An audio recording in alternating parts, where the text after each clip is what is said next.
जो विपक्ष negative approach के साथ, जो विपक्ष हमेशा नकारात्मक सोच के साथ जो आगे बढ़ रहा है, और इसका जवाब भी विपक्ष को उत्तर प्रदेश की राजनीति में मिला, देश की राजनीति में मिला। जिस तरीके से आपने देखा 2014, 2017, 2019, 2022, 2024 लगातार 5 से 6 चुनावों में, चाहे वो उत्तर प्रदेश की जनता हो और चाहे वो देश की जनता हो, लगातार इस नकारात्मक विपक्ष को नकार रही है। लगातार ऐसे नेताओं को, जिन नेताओं ने अपनी सरकारों के समय में उत्तर प्रदेश में लूट का साम्राज्य कर रखा था, देश में लूट का साम्राज्य कर रखा था, उन नेताओं को नकारती चली आई है। लेकिन इसके बावजूद भी अगर विपक्ष ये समझने को तैयार नहीं है, सोचने को तैयार नहीं है, तो मुझे लगता है कि इस देश की जनता आगे आने वाले समय में भी इस विपक्ष को जरूर जवाब देने का काम करेगी। हम नौजवानों को उद्यमी बनाना चाहते हैं। आज आपने सुना होगा मुख्यमंत्री जी ने अभी हाल ही में एक योजना शुरुआत करी, मुख्यमंत्री युवा उद्यमी योजना। ये हमारी सोच थी कि हम प्रतिवर्ष 1 लाख नौजवानों को उत्तर प्रदेश में हम उद्यमी बनाने का काम करेंगे। प्रतिवर्ष हम 1 लाख नौजवानों को 1 लाख छोटे, चाहे वो सूक्ष्म हो, चाहे छोटे हो, चाहे मध्यम उद्योगों को खुलवाकर उनको उद्यमी बनाएंगे। और ये अगले 10 वर्षों तक 10 लाख नौजवानों को हम उद्यमी बनाने की योजना के साथ हम आगे काम कर रहे हैं। और ऐसे ही अगर आप मध्य प्रदेश की और देश की महिलाओं की बात करें, तो प्रधानमंत्री जी ने अगर लखपति दीदी बनाने का काम, और इस बजट में उन्होंने घोषणा करी कि हम 3 करोड़ महिलाओं को प्रदेश में लखपति दीदी बनाने का काम करेंगे। इसमें सबसे ज्यादा दिक्कत अगर किसी को होती है तो विपक्षी दलों को होती है, विपक्षी पार्टियों को। मैं आज आप लोगों से यहां जरूर कहूंगा, अभी मैं जिला अध्यक्ष जी से पूछ रहा था, हाल ही में हुए लोकसभा चुनाव में उत्तर प्रदेश में विपक्ष को जो उम्मीदें थी, उन उम्मीद से ज्यादा उनको लोकसभा की सीटें मिल गई। ये उम्मीद उन लोगों को नहीं थी, क्योंकि मुझे मालूम है कि जब लोकसभा का चुनाव शुरू हो रहा था, समाजवादी पार्टी के लोग ये कहते थे कि 5 सीटें अगर हमारी आ जाए तो हम समझेंगे कि हमने बहुत बड़ी जीत अपने हासिल कर दी। ये उनकी सोच।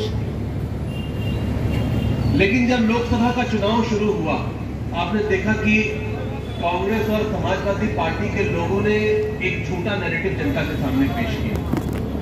एक झूठी धारणा, तीसरी बार सरकार बनेगी तो आरक्षण समाप्त हो जाएगा, आरक्षण में बदलाव हो जाएगा और कॉन्स्टिट्यूशन में और संविधान में बदलाव हो जाएगा। ये एक झूठा नैरेटिव, एक झूठा प्रचार उन लोगों ने किया। काफी हद तक मुझे लगता है उनको सफलता भी मिल गई।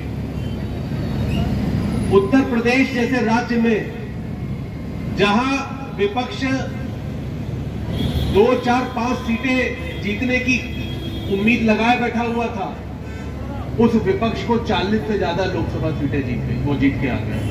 ये उम्मीद से परे था उनके लिए। उन्होंने जो झूठा प्रचार किया था उसमें सफलता मिल गई उन लोगों को। और ऐसे ऐसे लोग सांसद जीत के आ गए जो प्रधानी का चुनाव भी नहीं जीत सकते थे। वो लोग देश की संसद में पहुंच गए, देश के सांसद बन गए। अब यहां भी विपक्ष के ही सांसद हैं। हालांकि हरीश जी एक बहुत ही मैं कहूंगा ऊर्जावान सांसद थे बस्ती के, जब वो यहाँ के सांसद थे। लेकिन चलिए, जनता का जो निर्णय है वो सभी को स्वीकार होता है, हम लोग को भी स्वीकार है। जनता जनार्दन, चुनाव में तो जनता का मैंडेट आता है, और चुनावों में जो भी जनता का मैंडेट होता है वो हम सबको स्वीकार होता है। ये भी मैंडेट हम लोगों को स्वीकार है। लेकिन अब देखिए, अब क्या स्थिति विपक्ष की हो गई है। जीतने के बाद भी इतने लोग, चाहे वो उत्तर प्रदेश से हो, आज वो जिस तरीके से नकारात्मकता की ओर आगे बढ़ रहे हैं, जिस तरीके से आज वो सरकार की नीतियां और जो नीतियां हैं, जो देश प्रदेश के गरीब कल्याण की योजनाएं हैं, उन योजनाओं का जिस तरीके से विपक्ष उसका विरोध कर रहा है, ये सब लोग देख रहे हैं। ये कोई पार्लियामेंट का सेशन आता है, लोकसभा सांसद, लोकसभा जब चलती है, राज्यसभा जब चलती है, आप देखते हैं किस तरीके से समाजवादी पार्टी सरकार की जन कल्याणकारी योजनाओं का विरोध करती है। ये उत्तर प्रदेश की जनता देख रही है। आज उन लोग को आज वो लोग सपना देख रहे हैं कि हमारी प्रदेश में सरकार बन जाएगी, सपना देख रहे हैं कि हमारी सरकार दोबारा लौट कर आ जाएगी। मैं तो उन लोगों से कहना चाहता हूं, उत्तर प्रदेश वो समय कभी भूला नहीं है जिस समय दंगा, जिस समय माफियाओं ने पूरे प्रदेश को कब्जा कर लिया था, जिस तरीके से व्यापारियों को झूठे मुकदमे लगा के ऐसा था, जिस तरीके से मुजफ्फरनगर में दंगा हो गया, पूरे प्रदेश को दंगों की आग में झुलस दिया जाता था, वो समय प्रदेश की जनता कभी भूली नहीं है। और ऐसे लोग, जो लोग केवल बहका के, धमका के, गलत धारणा देकर केवल सत्ता में बैठना चाहते हैं, और जिन लोगों ने सत्ता में बैठने के बाद केवल अपने परिवार को आगे बढ़ाने का काम किया है, आज वो पिछड़ों की बात करते हैं। मैं उनसे पूछना चाहता हूँ, बताएं लोगों की जनता को, उनकी सरकार में केवल एक जाति विशेष के लोगों को उत्तर प्रदेश की सत्ता में भागीदारी मिलती थी। प्रदेश के पूरे पिछड़े समाज को जिन सरकारों ने हाशिए पे लाके खड़ा कर दिया था, मैं मानता हूं आज उत्तर प्रदेश की राजनीति पूरी तरीके से बदल गई है।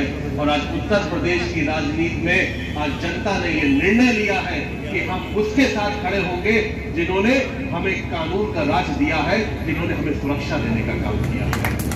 मैं आज आप लोगों से जरूर कहूंगा,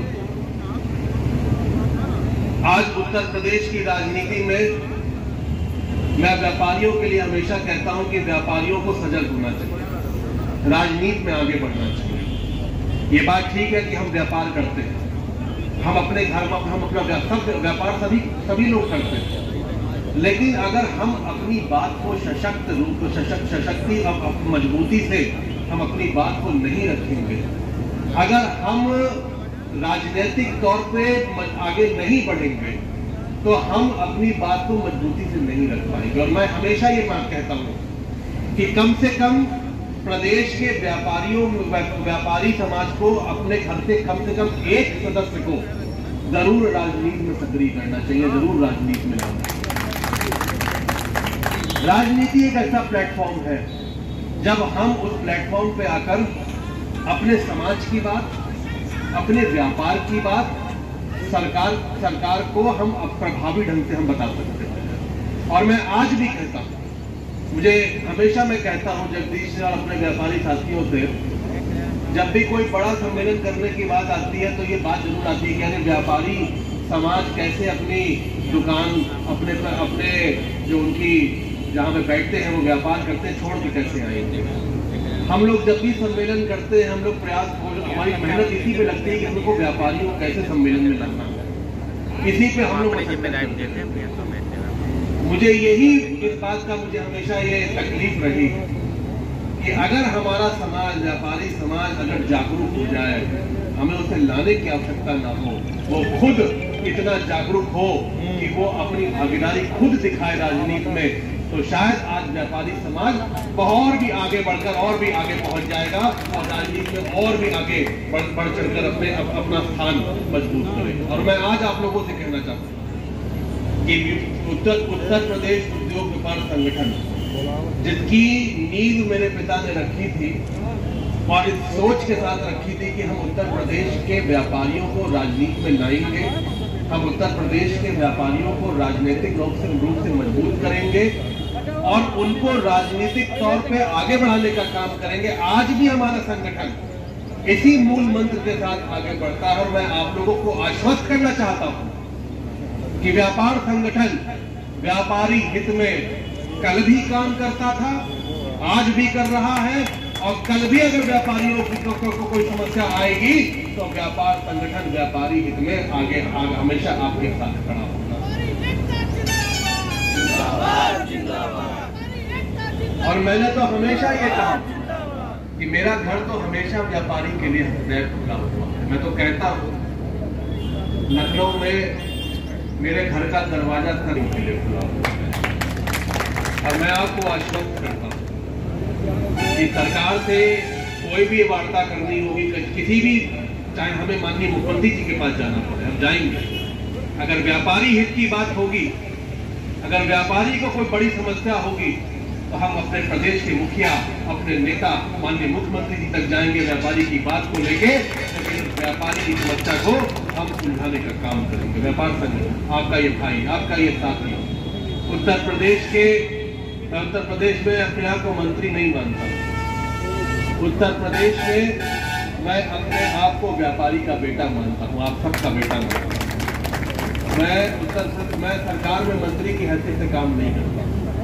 मैं सरकार में एक व्यापारी के बेटे की हैसियत से, और मैं लगातार, मेरी ये हमेशा ये कोशिश रही है कि हमारे प्रदेश का व्यापारी सशक्त हो। हमारी सरकार की भी यही मंशा है, सरकार भी इसी पर काम करती है, सरकार भी लगातार इसी व्यापारियों को ही बढ़ाने का काम कर रही है। और मैं ये कहता हूँ कि आज प्रदेश में अगर राजनीतिक रूप से व्यापारियों को राजनीति में अगर बढ़ाने का काम किसी दल ने किया है, तो वो भारतीय जनता पार्टी ने किया है। मैंने हमेशा ये कहा है, आपने देखा होगा अभी हाल ही में जो चुनाव प्रदेश में कुछ 2 साल पहले नगर पालिका, नगर निगम, नगर पंचायत के चुनाव हुए थे, सबसे ज्यादा टिकट अगर उन चुनावों में व्यापारियों को किसी दल ने दिया था, तो वो भारतीय जनता पार्टी ने देने का काम किया था। उनको राजनीति में पहले फाइनेंस से उनकी शुरुआत करने का काम अगर किसी ने किया था, तो भारतीय जनता पार्टी ने करने का काम किया। और मैं आपको फिर से एक वादा करता हूं कि जो लोग भी, आप लोग राजनीतिक रूप से आगे बढ़े, व्यापार संगठन भारतीय जनता पार्टी पहले हमारा दल है, और व्यापार संगठन जो व्यापारियों का एक हमारा समूह है, हम आप लोगों को जहां तक भी हो पाएगा, जितना भी, हम आप लोगों को राजनीतिक रूप से मजबूत करने का काम करेंगे। यहाँ पे उपस्थित हमारे सभी व्यापारी भाइयों का मुझे बहुत स्नेह हमेशा मिला है बस्ती से। जब मैं यहाँ पे आया हूँ, बस्ती के व्यापारियों ने बहुत स्नेह दिया, बहुत प्यार दिया, बहुत अपनापन दिया। आज मुझे कुछ दिक्कत थी, लेकिन उसके बावजूद भी मैं बस्ती आया, क्योंकि बस्ती आकर मुझे जो अपनापन महसूस होता है, अपने व्यापारियों के बीच में आना, अपने व्यापारियों के साथ में रहना, मैं आप सबका एक बार फिर से तहे दिल से बहुत बहुत आभार व्यक्त करना चाहता हूँ। और आयोजक जगदीश जी को, यहाँ पे सभी हमारे संगठन के हमारे साथियों को, और खास तौर से बस्ती के हमारे सभी व्यापारी भाइयों को आज यहाँ पे आने का बहुत बहुत धन्यवाद देता हूँ। और एक बार फिर से यही कहूँगा कि सरकार नेतृत्व आपके साथ हर पल खड़ा हुआ है।